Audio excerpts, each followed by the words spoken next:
Okay. Awesome. And then now let's get to another topic that I think everyone wants to hear about.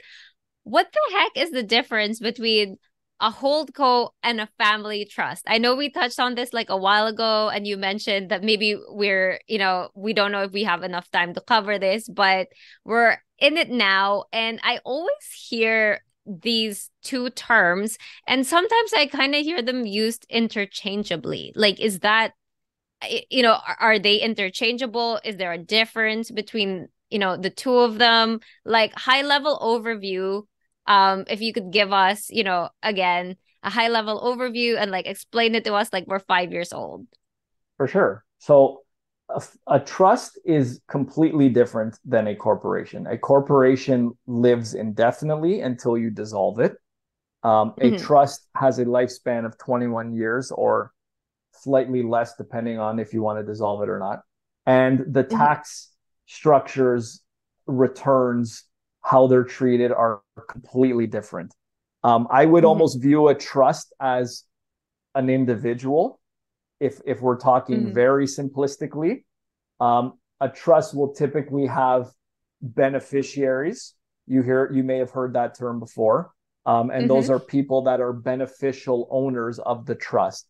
So any assets that a trust holds, there will be people that are beneficial owners of those assets. And that's what you Hmm. typically are called as a beneficiary. There's Hmm. also a trustee that is basically the CEO of the trust, and they have all control of what to do with those assets. A trust typically has a will or some form of a mandate that directs the trustee and how to distribute those funds. It's not like a trustee can go rogue and not pay any of the beneficiaries. There's typically rules involved as to how the Hmm. trustee can go about distributing assets. But a trustee will be on, let's say, the bank account. So they'll be able to do the day-to-day maintenance of that trust. And Okay. in terms of, are they different, Hmm. or can they be used interchangeably? I would say Hmm. that there are frequent tax plans, and especially this was something I mentioned earlier that Hmm. um, big firms will typically give you the Ferrari of tax plans, and Hmm. that usually involves a family trust. And the reason they do that is if you ever, let's say, sell let's say, a piece of real estate or a company shares and it generates a capital gain, you're allowed to divide that capital gain over the beneficiaries of the trust. And that's Hmm. why people will have a family trust in place, because it allows you to divide the taxes. And typically it leads to lower tax rates because instead of one person getting all the gain, you're, splitting it amongst maybe yourself, your husband, your kids, and Hmm. your parents maybe.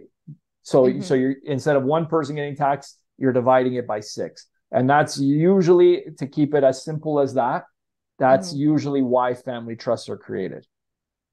Oh, okay. So basically, their similarities is they are both like corporations are like vehicles to minimize your tax liabilities. Is that correct? I would say yes. Mm-hmm. Corporations, if you're operating in a corporation, you're paying only 11% corporate tax. If you're Mm-hmm. operating as Arielle individually, you're paying your Mm-hmm. personal tax rate, right? So Yeah. obviously there's going to be tax savings there. Then with the holding company, again, if you're paying a dividend to your holding company, that dividend is tax Mm-hmm. free. So there's a tax savings in that end.